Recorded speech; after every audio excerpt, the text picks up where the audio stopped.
são 10 de agosto de 2023. Estamos aqui, então, para a defesa final de tese de doutorado da candidata Gabriela Meller, cujo título é Diretrizes para Mapeamento de Ruído de Tráfego Rodoviário para Cidades Brasileiras de Porte Médio. A banca está composta por mim, que sou a orientadora, a professora Giane de Campos Rigoletti, pela professora Dinara Xavier da Paixão, pela professora Elizabeth de Albuquerque Cavalcante Duarte Gonçalves, pela professora Rani Loureiro Xavier Nascimento Michalski e pela professora Estela Mares Rola Bertoli e também, né, na condição de suplente, a professora Tamares Costa Brasileiro Menezes. E presente também a professora Viviane Suzei Gomes, que é co-orientadora do trabalho. Inicio, então, agradecendo a todas vocês pela presença, muito obrigada, né, por aceitarem participar mais uma vez da banca da Gabriela, e passo a palavra, então, para a candidata Gabriela. Obrigada. Oi, Obrigada também a Gabriela. Bom dia. Eu acho que a gente só vai esperar um pouquinho a Dinara, que acho que ela tem uma saída. Ela precisa estar aí presente para dar início. Estamos esperando a sala fechando. 50? 50 minutos? De 30 a 40 minutos. Opa, não, 40 a 50? Sim. 40 a 50. É, 40 a 50. Uhum. Fica à vontade aí, só não te sente muito. Não, perfeito. Uhum. Essas coisas a gente tem que falar logo. Você fala, não sei. Eu sou só inclusa hoje aqui. Tá todo mundo enxergando a apresentação? Acredito que sim. Perfeito, então. Bom, então, gente, bom dia. Então, agora eu vou dar início à apresentação da minha tese, que ela está intitulada como sendo Diretrizes para o Mapeamento de Ruído de Tráfego Rodoviário para Cidades Brasileiras de Porte Médio. Então, eu sou... Gabriela, desculpa incomodar, mas você vai compartilhar os slides com a gente? Eu posso compartilhar, sim. Porque a gente não consegue, a gente consegue te ver de longe, mas não consegue ver os slides. Então, se puder compartilhar, seria melhor. Desculpa interromper. Tá. Não, tá bem, eu compartilho sim. Só um pouquinho. Eu perguntei no início.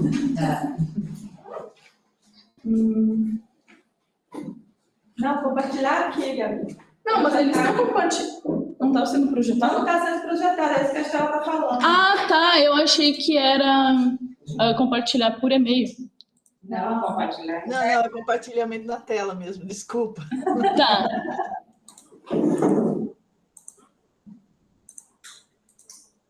Ai, tá aparecendo em tela cheia? Em tela cheia não, está aparecendo o arquivo do PowerPoint. Ah, tá bem. Deixa eu mudar o modo, então, de apresentar.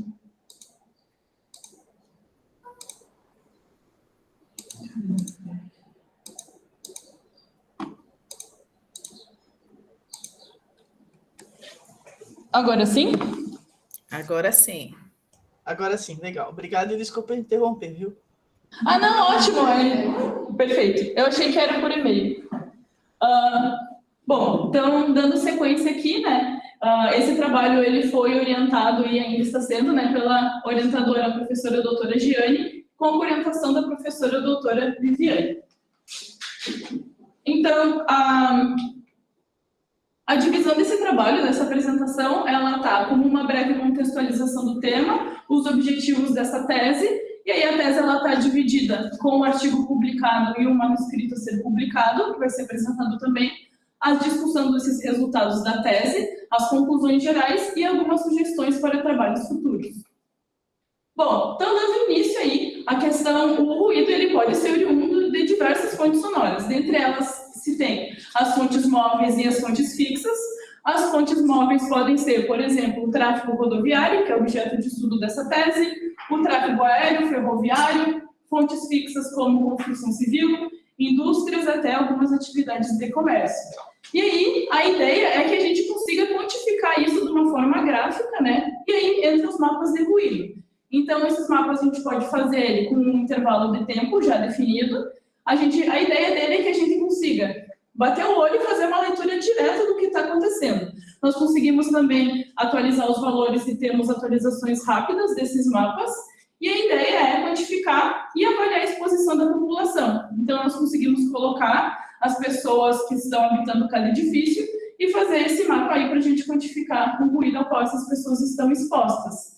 Também conseguimos informações detalhadas das principais fontes de ruído. Nesse caso, podemos ter, por exemplo, um tráfego rodoviário junto com o tráfego aéreo, ver qual que mais impacta e fazer uma intervenção eficaz em cada uma delas. Também conseguimos, se for um modelo computacional, analisar o maior número de pontos da área de estudo, no caso, se fosse, por exemplo, com um método manual, né? Também é possível formar um banco de dados para fins de planejamento urbano, que também é um dos principais objetivos dessa tese, né? E apontar as principais atividades ruidosas. Aí, com isso, a gente consegue fazer com que isso seja até um subsídio, né, para a questão do zoneamento acústico municipal. Conseguimos também identificar zonas de conflito, se elas estão de acordo com a legislação vigente ou não. Nesse caso aqui no Brasil, nós temos NBR 10151, mas aí também tem algumas a nível municipal, como, por exemplo, da cidade de São Paulo. Os mapas de ruído também servem para preservar áreas silenciosas, né? Manter o que está bom dessa forma e aí fazer algumas intervenções no que está acima desse nível permitido. Então, os mapas eles podem ser executados para curto ou a longo prazo e aí a ideia é utilizar eles como uma ferramenta e um plano de ação, né? Para ter algum objetivo para esse controle de ruído. Então, o mapa ele vai servir como um diagnóstico, no qual a gente pode definir, né, e identificar o número de pessoas potencialmente impactadas e agir com uma maior eficiência, né, numa maior área. Aí, a intervenção, a gente elabora alguns planos de ação. Dentre eles, se tem como prioridades, primeiramente, fazer uma intervenção na redução da fonte, no caso de tráfego rodoviário, seria, por exemplo, num pneu ou no motor, na propulsão, né? Como uma segunda prioridade seria fazer uma redução no caminho de propagação, como, por exemplo, na rodovia, alguma barreira ou algo do tipo. E como uma última prioridade seria fazer uma intervenção, por exemplo, na fachada das edificações, né? Tudo isso como uma ideia aí de uma gestão do ruído ambiental para conseguir, como resultado, que as pessoas estejam vivendo no meio mais saudável. Falando um pouquinho sobre os mapas de ruído, como é que eles são simulados. Então, basicamente, ele é feito por camadas. Então, a primeira camada é colocado a topografia, que aí a gente coloca arquivos em Shapefile ou no AutoCAD também, é possível. Aí depois a gente faz um modelo digital dele e colocamos mais outras camadas. Entre elas tem as vias, os semáforos rotatórios, caso houver. Nas vias nós colocamos os dados das contagens de veículo, do tipo de revestimento. Colocamos também as áreas verdes, caso houver, né, com a atenuação sonora que precisa. Nós inserimos as edificações, aí é opcional colocar o número de pessoas nas edificações ou não. E aí nós delimitamos a área de simulação. No caso, a gente faz um mapa com uma área maior, né, e aí a área de cálculo fica sendo no meio. Aí o mapa ele vai calcular toda essa área, mas ele vai gerar o mapa só daquela área que eu delimitei. Aí, nesse mapa gerado, eu posso plotar ele com as escalas, com os dados que eu achar necessário também. Falando um pouquinho da normativa, né? A nível mundial tem a Diretiva Europeia, de 2002, e aqui no Brasil temos a NBR 10151. Ela vai citar, então, a medição e avaliação de níveis de pressão sonora em áreas habitadas, que é o que atualmente o pessoal usa para fazer mapas. Então, foi identificado, né, em cima dessa norma, que o que ela cita de modo geral? Que tem o tempo diurno, que ele é delimitado das 7 às 22, o noturno das 22 às 7, e é dividido os limites de nível de pressão sonora de acordo com as áreas habitadas. Então, essa tese ela vai se delimitar para a área mista com predominância residencial e comercial, e aí tem os níveis de pressão sonora para os respectivos períodos, né, diurno e noturno. E aí também tem algumas lacunas que elas foram identificadas para fazer esses mapas de ruído. E aí, então, essa tese ela tem o objetivo geral de propor diretrizes para mapeamento de ruído rodoviário em diferentes usos e ocupação do solo, de forma a colaborar com o planejamento urbano sustentável das cidades brasileiras. Aí, inicialmente, tem alguns objetivos específicos, que o primeiro foi realizar uma revisão sistemática acerca dos modelos de predição de ruído de tráfego rodoviário que estão sendo utilizados aí nos países que não têm um modelo de predição local. assim como quais são os métodos de mapeamento utilizado, o tempo de medição usual que é utilizado nesses locais, os parâmetros de modelagem para a realização desses mapas de ruído. E aí, a partir disso, aí sim, avaliar a influência de diferentes tempos de contagem veicular na geração de mapa de ruído de tráfego rodoviário, avaliar a influência do posicionamento do medidor de nível de pressão sonora, o MNPS, em diferentes locais, né, como situação de aceleração e desaceleração veicular, questões de cruzamento. Também avaliar a diferença do nível de pressão sonora em 2 locais com diferente uso e ocupação do solo, que é, no caso, aquele predominantemente comercial e residencial. Avaliar a diferença do nível de pressão sonora com o uso de diferentes estruturas e camadas de revestimento de pavimentação. Então, foi estudado um pavimento flexível, que é o concreto asfáltico, ou asfalto, que nem é costumeiramente dito, e o rígido, que é o bloco de tetravado de concreto, o regular, que seria o de concreto, e o irregular, que seria um de basalto. Avaliar também a diferença do nível de pressão sonora, utilizando 2 modelos, sendo o RLS 90 e o Knossos. Então, como resultados, se tem o artigo 1 e o manuscrito 1, sendo o artigo 1 publicado na revista Environment Monitoring and Assessment. Então, passando para o português, né, o artigo está intitulado como sendo uso de modelos de predição de ruído para mapeamento de ruído rodoviário em locais que não têm um modelo padronizado. Uma breve revisão sistemática que foi do ano de 2018 a 2022. Então, 5 anos aí de revisão biográfica. Esse artigo ele foi publicado agora em maio de 2023. Ele tem como qualis a 3 para esse quadriênio atual e o fator de impacto 3.3. Na época que ele foi submetido, antes da virada do quadriênio aí, a revista ainda era 1 e ela passou para A3. Como metodologia desse artigo, então, a revisão sistemática ela foi feita com o auxílio do software Start. Basicamente, o Start ele é como se fosse um Excel para organizar os dados. Então, as palavras-chave que foram utilizadas na base de dados, né, foram o Science Direct e Scopus.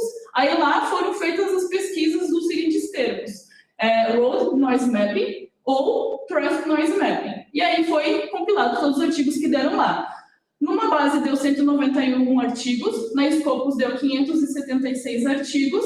Aí, no final, foram colocados alguns critérios de inclusão ou exclusão de artigos.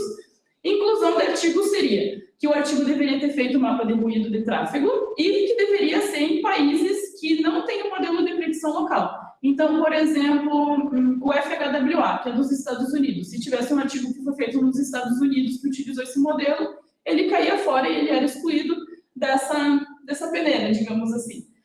Aí depois, se foi um artigo feito com Knossos na Europa, da mesma forma, esse artigo ele era excluído. Aí foram aceitos nessa primeira filtragem aí, 86 artigos numa base, 123 da outra, sobrando 209 artigos aceitos.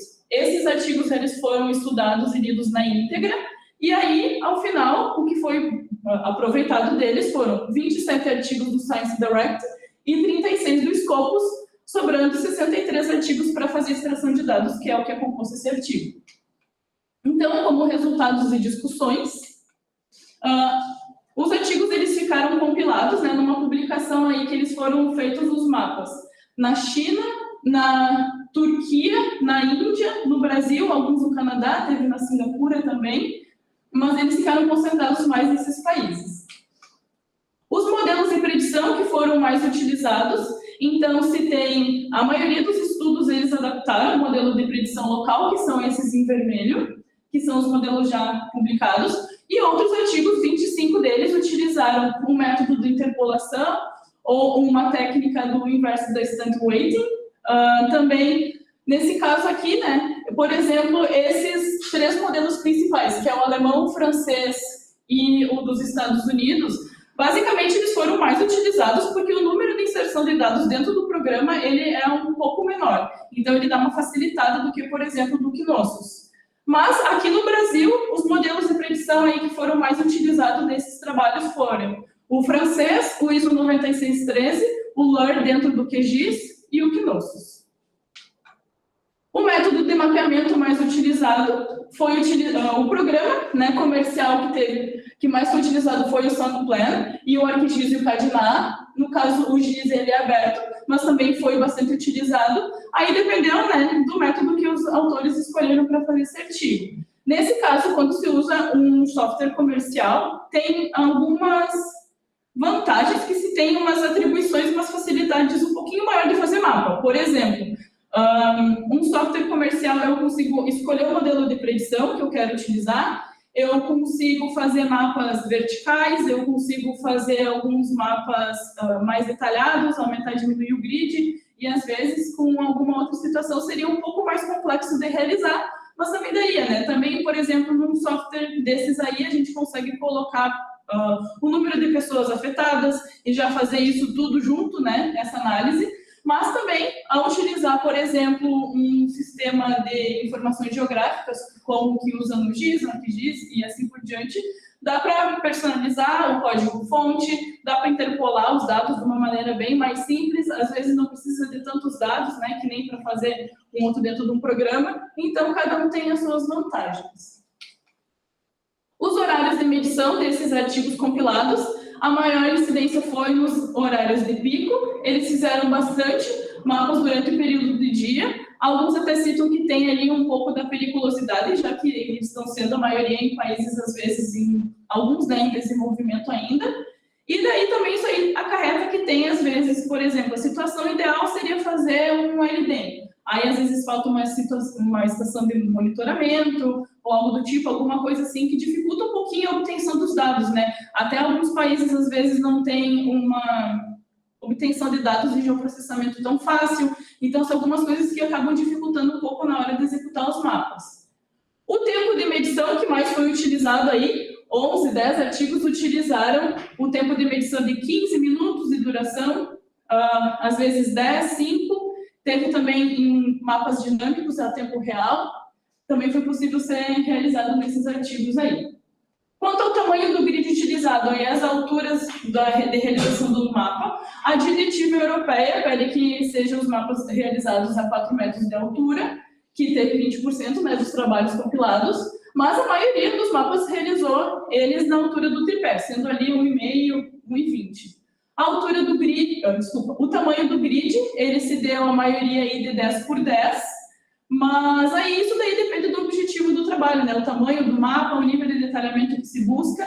Por exemplo, na tese foi definido como grid de 5 por 5 porque a gente tinha diferentes afastamentos do cruzamento que as distâncias eram bem pequenas. Então, para a gente conseguir identificar uma variação do nível de pressão sonora, foi definido o grid de 5 por 5, né? Já que a gente tinha aquele afastamento do cruzamento de 10, 20 e 40 metros.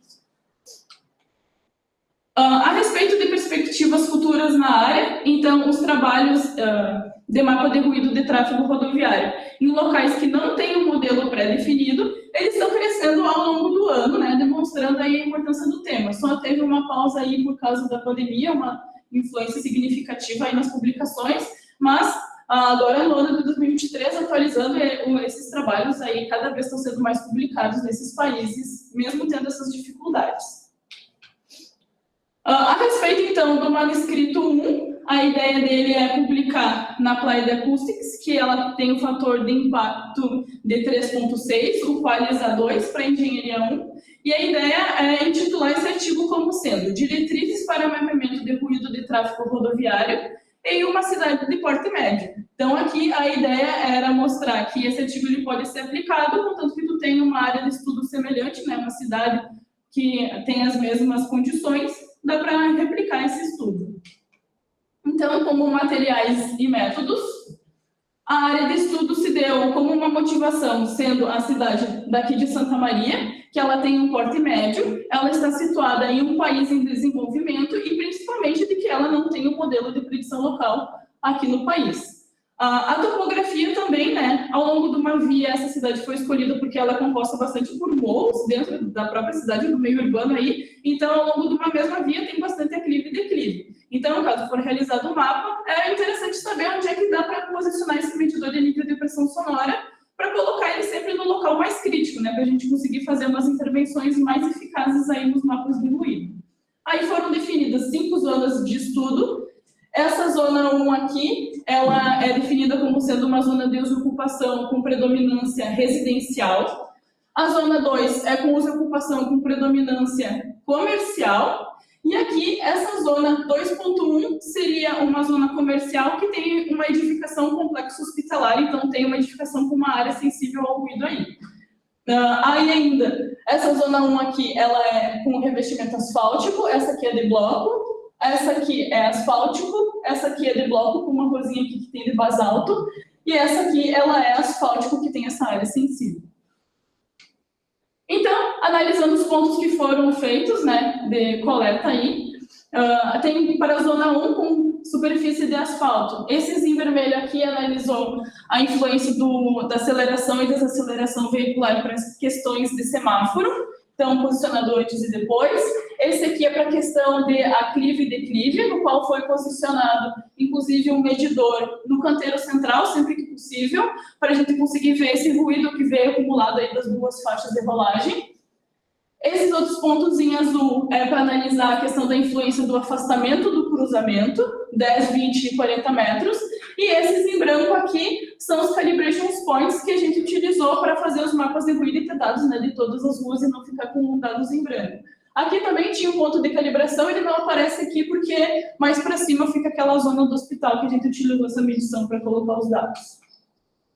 Aqui é na zona 1, então é o mesmo zoneamento, mas agora com revestimento de bloco de concreto intertravado. Aqui da mesma forma. Essa via aqui, ela é composta de bloco de concreto. Aqui foi avaliada a influência do semáforo. Aqui tem a questão do afastamento do cruzamento. Aqui a questão do aclive e declive. Os outros são calibration points. E essa rua aqui, a gente preferiu analisar ela, porque essas ruas em amarelo do próprio Google Maps, ele já identifica que elas são ruas de fluxo intenso. Essa aqui é uma região bem residencial. Como o fluxo veicular fica situado nessa rua, né, essa aqui acaba dando uma aliviada. Então, essa aqui é um zoneamento como residencial bem de fluxo baixo, assim, como se fosse uma vila, uma zona residencial bem calma. Então, foi interessante de analisar, por mais que essa aqui ela tenha um fluxo veicular intenso, tem essa aqui com um fluxo bem baixinho também, para analisar questões de tempo de medição também, a contagem veicular, que isso daí influencia bastante. A outra zona, ela é com uso e ocupação comercial, com superfície de asfalto, também foi analisado as mesmas situações do semáforo, aclive e declive e afastamento do cruzamento. A zona 2, agora com superfície de bloco de concreto intertravado, foi avaliado a questão do aclive e declive. Aqui não tinha canteiro central, mas para esse uso e ocupação do solo só tinha esse local aqui para fazer. Não teve análise da questão de semáforos, porque para esse tipo de zoneamento não tinha semáforo na área. E aí foi analisada a questão do afastamento do cruzamento para essa rua aqui, que ela era de basalto. Essas outras aqui, por mais que elas eram de bloco, sempre tinha alguma coisa que a gente não conseguia fazer medição no local. Como, por exemplo, uma lavagem que utilizava a lava-jato, ou alguma obra, ou algo do tipo, então acabava inviabilizando a medição em outro local. Essa zona aqui é aquela que tem a área sensível, com revestimento de asfalto. Aqui a gente optou por analisar esse local, porque aqui tem a questão do afastamento do cruzamento e ela vai unir uma rua coletora com outra coletora. Todas as outras, a maior questão do fluxo está na principal, né? E essa aqui era uma rua, por exemplo, local. Nesse caso aqui a gente tem uma que são iguais, e aí a gente quis avaliar se dava diferença ou não, né? E quantificar esses valores. E esse semáforo aqui também, a ideia é que ele foi criado por causa dessa faixa de segurança. Então, o fluxo veicular ele é o mesmo na aceleração e desaceleração veicular. Então, nesse caso, também foi optado por estudar esse local, além, de, claro, dele ter uma área sensível de ruído aí num local de uso comercial. A coleta de dados, então, a medição do ruído e a contagem veicular, elas foram realizadas nos dias típicos, que foram terça, quarta e quinta-feira. O horário de pico foi das 5 às 7, que foi obtido esses dados de horário com o radar que estava situado no centro da cidade. Os registros eles foram feitos dos medidores, uma medição no tempo, sempre durante 1 hora, e aí com o tempo de integração a cada 1 segundo. Então, durante 1 hora foi registrado aí 3.600 registros, né? O tempo de medição, ele foi dividido em frações, como sendo, por exemplo, X, sendo 60 minutos, aí foi dividido por 2, 3, 4, 5 e 6, tendo os tempos de 30, 20, 15, 12 e 10 minutos. Aí, como é que foi analisado o tempo? Por exemplo, da contagem veicular. Aqui, digamos que seja uma medição das 6 às 7 da noite, né? Que foi o horário. Então, foi definido às 6h30 como sendo, digamos, um eixo central. E aí, por uma medição de 10 minutos, por exemplo, foram contados 6h30, que é o eixo, 5 minutos para cima, 5 minutos para baixo, e foi feita essa média logarítmica de todos esses dados. Agora foi fazer uma medição de 30 minutos. Pega o mesmo eixo como base, né, para ter a mesma referência em todas as questões, então 6h30 como eixo, aí para medição de 30 minutos, né, 15 minutos para cima, 15 minutos para baixo, e foi feita a média logarítmica de todos esses pontos. Então, foi assim que se obteve esses resultados. A coleta de dados, ela foi feita, então, com 3 medidores simultaneamente atuando nas ruas com aclive e declive, e para a questão do afastamento do cruzamento, então, estão os 3 medidores aí, 2 MNPS foram utilizados para a questão do semáforo, e um para a questão das ruas que a gente queria calibrar aí para colocar os dados no software. A instrumentação, toda ela foi feita com os instrumentos da BIK. Então, tem o tripé com altura de 1,5, o medidor que é o 2270 classe 1, o protetor de vento, teve o calibrador também da BIK. Ainda foi utilizado, então, contadores manuais, um termigrômetro e um aplicativo de GPS para registrar os locais, além de, claro, uma equipe aí de todo esse trabalho, foram compostas de 19 pessoas ao total. A modelagem foi realizada com o Soundplan, com o descritor do LD para o período diurno. Os mapas foram feitos a 1,5, a um grid de 5x5, com o número de reflexões de 3. Os modelos de predição foram RLS 90 Equinoxus, e aí as categorias veiculares foram para RLS 90. Motocicletas e carros, tomadas como os veículos leves, aí os veículos pesados, ônibus e caminhões. Para o Equinoxus foram 4 categorias, sendo carro, os veículos médio pesados como sendo 2 eixos, os pesados de 3 eixos, e os motorizados de 2 rodas, as motos. Então, a modelagem ela foi realizada de acordo com cada tipo de revestimento. Teve o concreto asfáltico, o bloco de travado de concreto e o bloco de basalto. Aí, dependendo, né, de como é que a gente precisava da calibração, a gente colocava um tipo de revestimento ou outro, porque a gente teve que fazer essas adaptações, né, para a nossa realidade local aqui. A velocidade máxima utilizada no RLS 90, a velocidade utilizada no RLS 90 foi a máxima da via, né, coletado por placas aí. Quando não tinha uma sinalização, foi utilizado o Código de Trânsito Brasileiro.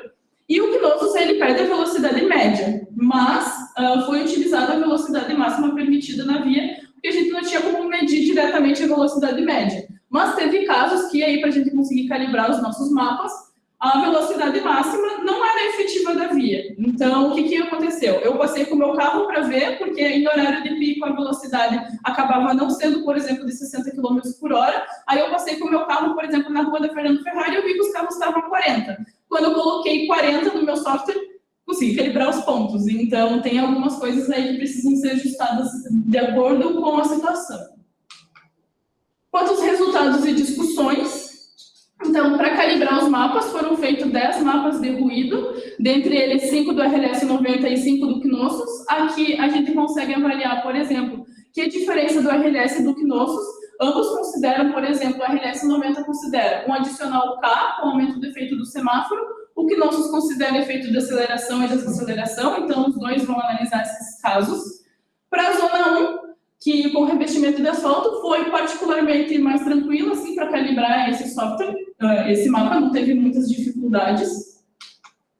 Para a zona 1, com questão do bloco, foi aquela situação que eu comentei, né, que aqui dava como uma velocidade de 60 e estava dando nível de pressão sonora muito alto. Daí, nós pegamos e andamos com o carro lá para ver qual que era uma velocidade efetiva, porque o que pede no software? O número de veículos por hora. Nós estávamos fazendo uma contagem veicular durante 1 hora. Então, esse número aí ele era fixo, não tinha como a gente alterar ele. Então, alteramos outros parâmetros, dentre eles o tipo de revestimento da via, para um que talvez tivesse um menor ganho, Foi alterado também a questão da velocidade, né, que eram alguns fatores que a gente conseguia mexer aí. Aí, esse aqui, para a zona 2, com asfalto também, foi, quando teve revestimento asfáltico, foi um pouco mais tranquilo para conseguir calibrar ele. Não deram muitas dificuldades. Esse aqui é a zona 2, com uma área sensível. Aqui a gente consegue identificar, né, que para o RLS 90 quiloços não dá muita diferença e que, ironicamente, os níveis de pressão sonora para uma área sensível foram os que maior estão aparecendo, estão nessa região aqui. Aqui é para a zona 2, com o revestimento de bloco de concreto. Esse aqui foi o mapa mais desafiador, assim, para conseguir calibrar, porque, por exemplo, essa ruazinha aqui, ela era uma via bem estreita, de basalto, que a contagem veicular deu, por exemplo, 100 veículos durante 1 hora. Só que o nível de pressão sonora estava dando 58 dB, estava extremamente baixo. Refizemos essa medição mais 2 vezes, e aí estava dando, e era esse valor que estava dando mesmo, não era por nenhum outro fator externo ou algum tipo de intrusivo que podia acontecer, que a gente estava removendo. E aí, o que aconteceu? De fato, essa via era estreita, tinha veículos estacionados dos 2 lados da rua, e no horário de pico todo mundo estava querendo sair da rua e alguns estavam querendo entrar. Então, um ficava para o lado, os outros carros passavam, meio apertado. Então, a velocidade que era para ser de 30 km por hora, eu passando com o carro lá, vi que era de 10, 15 km por hora. Então, quando a gente ajustou, nós conseguimos calibrar. Então, tinha algumas situações que dependem da realidade, né, do que está acontecendo ali no local. Aqui, então, foi feita a questão da análise dos pontos. Esses aqui foram os medidos e esses aqui foram os simulados, o RLS 90 e o Knossos em laranja. Aí tiveram alguns pontos que deram um valor um pouquinho mais alto, mas mesmo assim todos eles estão dentro da faixa de erro aceitável, que é de mais ou menos 4,6 dB. Teve esse ponto aqui que deu uma diferença um pouquinho maior de 4,4. Teve alguns que deram uma diferença de 3. Ali, para 2 pontos de calibração, deu uma diferença de mais ou menos 3 dB e meio. Teve um que deu diferença só por Knossos, por exemplo. Mas, tirando esses pontos que eu citei, todos os outros apresentaram uma diferença máxima de até 3 dB, mostrando aí que esses modelos conseguiram atender bem a demanda. Ao realizar uma regressão linear dentre esses pontos, então aqui em azul a RLS 90, esse tracejado laranja é dessa linha aqui, que é do Knossos que foi colocado ali dentro e vice-versa. Aqui, ao analisar esses valores acima de 60 dB, é porque tinha uma hierarquia viária um pouco maior, né? Então, geraram um nível de pressão sonora um pouco maior. Dentre eles, por exemplo, uma via estruturante, uma arterial, uma coletora. E esses aqui eram aqueles exemplos mais para baixo, né? Abaixo de 60 dB, era, por exemplo, aquela rua local, umas ruazinhas um pouco menores de fluxo, quanto ao fluxo veicular. Mesmo assim, dá para analisar, né, que o coeficiente de correlação linear de Pearson, ele apresenta uma baixa variabilidade de dados dentre esses 2 modelos. Inclusive, né, a questão da inclinação, elas são aí bem semelhantes, 7,9 e 6,6. Mas ao analisar, digamos, uma análise um pouquinho mais microscópica aí, o RLS 90 melhor se adequou, né, aos nossos resultados, os medidos. Então, a questão da influência do posicionamento do medidor, ele foi analisada, porque a ideia, né, é que a gente tem aí uma dinâmica veicular, que ela afeta diretamente o nível de pressão sonora, a questão da aceleração e desaceleração, e a ideia, como eu tinha comentado, era fazer mapas estratégicos de ruído, sempre considerando a gente fazer uma intervenção no local que maior tem o nível de pressão sonora. Além disso, também, a ideia é analisar onde a gente tem que posicionar esse medidor, porque a gente está querendo caracterizar o ruído de uma via, né? Então, às vezes, a gente tem que ter um senso crítico de onde é que colocar. Então, foi analisado questões de aceleração e desaceleração veicular. Aqui foi posicionado em ruas com aclives e declives. Então, aqui seria uma cota de menos 10 mais 10, posicionados 3 medidores aqui, um no canteiro central. Essa aqui é para a questão do semáforo, então essa aqui seria a desaceleração veicular, e a partir daqui os carros aceleram, né? Então 40 metros para frente foi posicionado o outro medidor. Quanto aos resultados de análise com essas vias com inclinações para revestimento asfáltico, tanto para o zoneamento 1 quanto o zoneamento 2, o maior nível de pressão sonora se deu nas áreas de aceleração veicular. Inclusive aqui, né, a gente tem como parâmetro o LAEQ para 60 minutos, que a gente sempre está analisando, sempre como referência sendo 1 hora.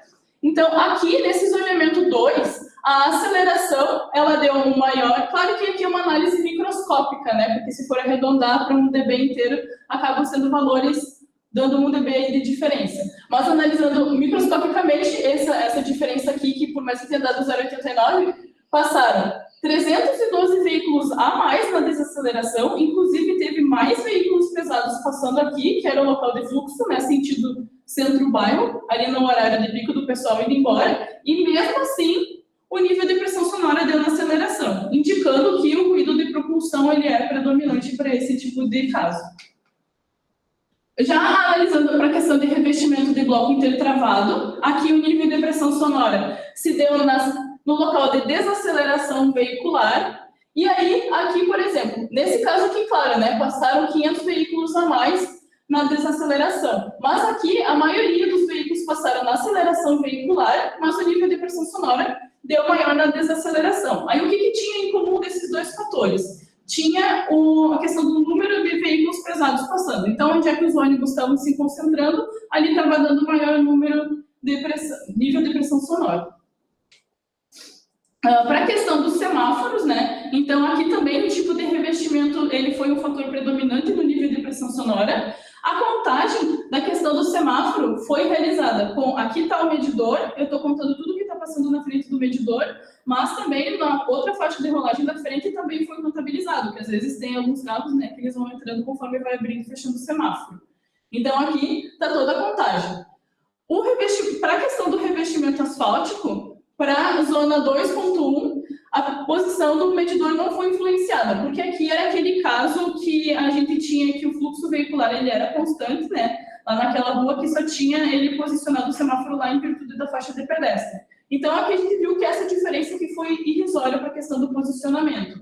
Já para esses outros locais aqui, inclusive para a zona 1, aqui com revestimento asfáltico, se deu na aceleração também.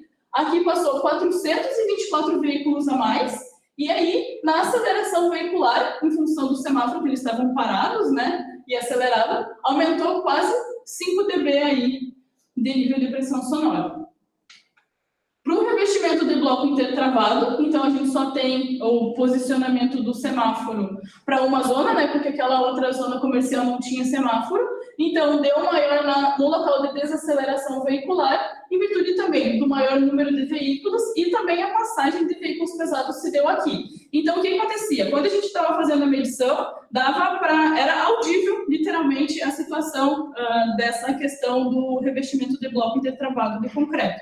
Por exemplo, na desaceleração passavam os veículos pesados, às vezes eles estavam numa velocidade um pouquinho maior, e aí a gente só escutava o ruído de rolamento desses veículos, independentemente se era carro ou ônibus ou um veículo pesado. Claro que o veículo pesado vai interferir mais, mas às vezes passavam os carros numa subida bem acentuada e mal dava para escutar ele subindo com o ruído do motor, porque a gente só ficava escutando o ruído de rolamento desse local. E foi ali que deram os maiores níveis de pressão sonora para esse tipo de revestimento. Para a questão da análise da influência do afastamento do cruzamento, é possível identificar, né, o efeito da distância em todos os locais, assim como diz a literatura. Inclusive, para esses locais aqui, deu uma diferença do posicionamento, do afastamento de 10 metros para 40, apresentou uma diferença aí de 5 dB, porque tinha uma via estruturante com fluxo bem alto para uma local, deu para perceber bem essa questão da diferença, bem assim como dá na literatura. Essa aqui, que era para uma hierarquia viária, que era daquele local que a gente quis analisar, porque tinha duas vias que eram coletoras, o fluxo veicular, naquela via que a gente estava analisando, o afastamento do cruzamento foi bem alto, com 857 veículos em 1 hora. Então, ele não deu essa variação da influência do cruzamento, porque as duas vias tinham quase o mesmo nível de pressão sonora aí entre elas. Mas o que é importante de analisar aqui é a questão de realizar as medições afastado da esquina. Porque ali a gente consegue, além do que os próprios dados estão mostrando, né, a gente consegue caracterizar bem, acusticamente, onde é que está acontecendo o nível de pressão sonora que caracteriza aquela via, E, por exemplo, se a gente entrar para dentro da quadra, a gente consegue fazer uma medição, por exemplo, com edificações de cânion, que pode dar aquelas reflexões. Ali a gente também vai conseguir calibrar o software de uma forma um pouquinho mais fácil, porque ali na esquina a gente tem bastante interação veicular, várias reflexões, questões de aceleração e desaceleração, tudo está acontecendo aí na esquina, até dentro do software. Então, às vezes, é difícil do algoritmo conseguir representar isso. Então, sempre que fizer um pouquinho mais para dentro, representa melhor essa questão da caracterização do ruído da via. Quanto ao tempo de medição, a ideia foi de que a gente buscou otimizar qual o tempo de medição dava para fazer em cada um desses locais analisados. Tem diversos trabalhos que utilizam aí tempo de medição de 3 minutos, meia hora, 1 hora, até 2 horas, mas a gente tentou analisar da seguinte forma. Tomamos como base uma referência de uma medição de 1 hora e vimos qual que foi o tempo de medição que melhor se aproximou, que mais se aproximou dessa 1 hora. Então, para uma zona 1 de asfalto, é possível, ao posicionar o medidor no local de aceleração ou desaceleração veicular, fazer uma medição de 10 minutos. Para uma zona 2 comercial de asfalto, se eu posicionar meu medidor na aceleração veicular, para uma rua inclinada, uma medição de 20 minutos, ou uma de 10 na desaceleração veicular. Aqui era aquele caso que tinha aquela rua de asfalto com fluxo veicular bem baixo. Na questão, se for posicionado na aceleração, uma medição de 20 minutos, ou na desaceleração, uma medição de 30 minutos. Mas aqui, né, é importante registrar que é importante a gente contabilizar bem o número de veículos pesados.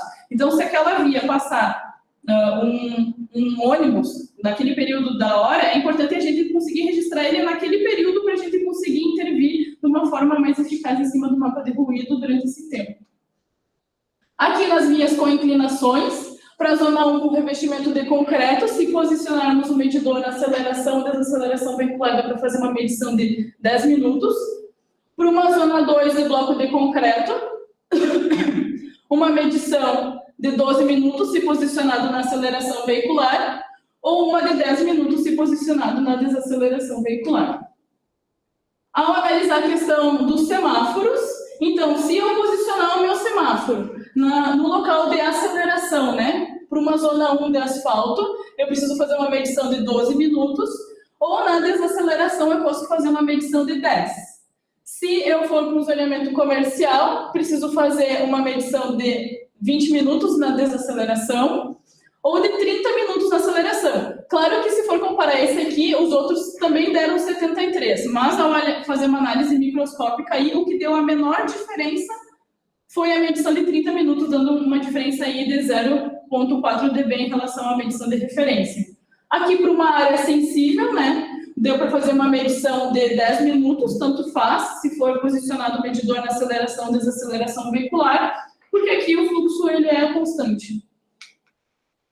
Aqui seria a questão do afastamento do cruzamento. Então, se eu for fazer uma medição aí para calibrar o software e eu posicionar meu medidor a um afastamento de 10 ou 20 metros em uma zona 1 com revestimento asfáltico, uma medição de 30 minutos, mas se eu aumentar esse afastamento lá para o meio da quadra de 40 metros, eu posso otimizar esse tempo de medição para 10 minutos.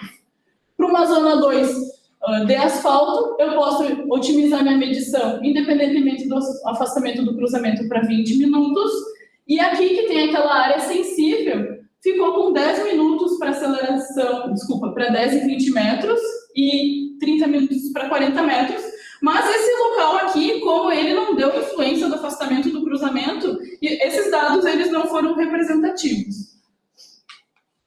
Já aqui para uma zona 1 de bloco de concreto, dá para otimizar essa medição para 30 minutos.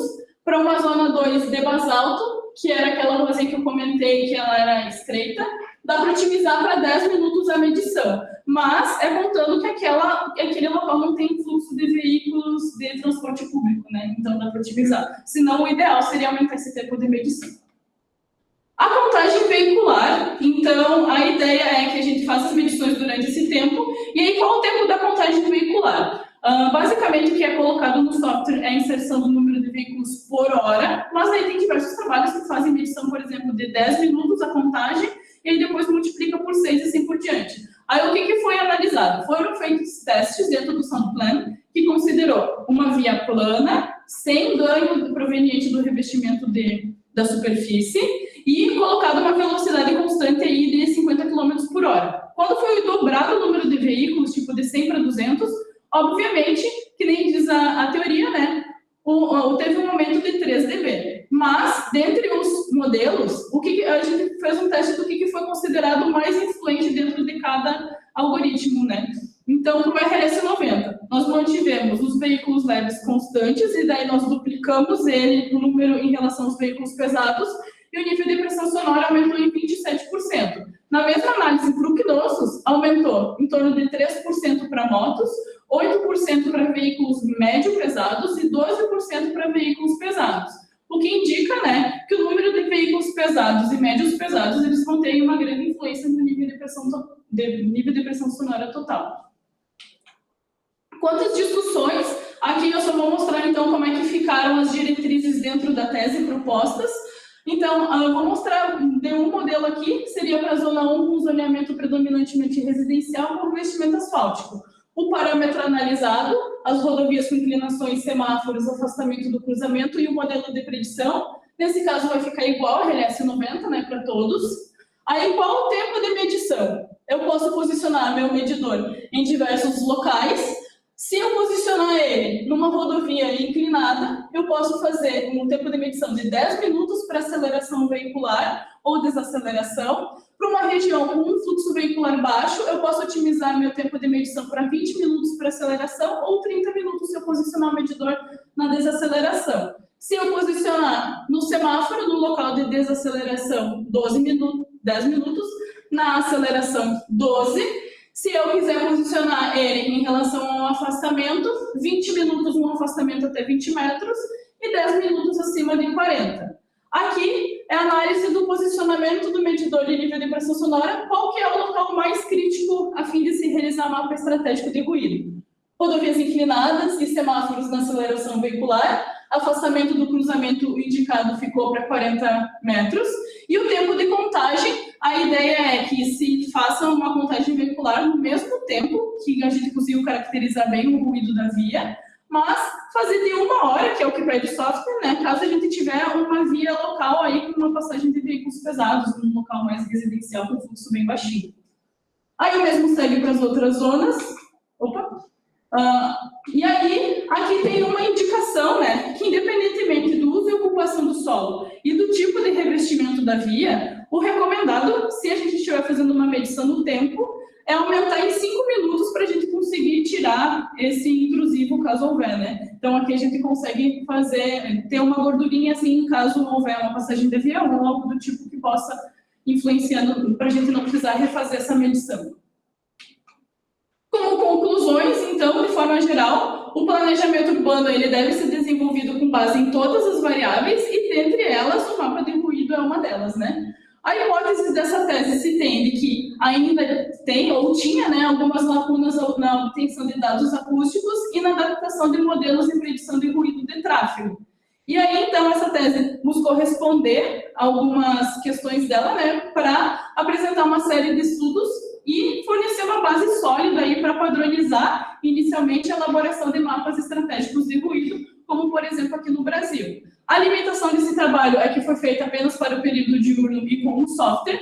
Ao total, para aquele manuscrito foram utilizadas 50 medições, no período de março a maio desse ano, mas foram feitas muito mais medições do próprio artigo, fora que durante a pandemia também foram feitas algumas medições. A gente tinha uma metodologia que era aquela da qualificação ainda, que a gente utilizou, que era, a gente só tinha um medidor, então não dava para fazer essa comparação ao longo do afastamento do cruzamento, com o semáforo e tudo mais, não dava para fazer medições isoladas porque o fluxo veicular não ia ser o mesmo. Então a gente teve que adaptar a metodologia e refazer muitas medições até a gente chegar nesse aqui que está um pouco mais redondinho.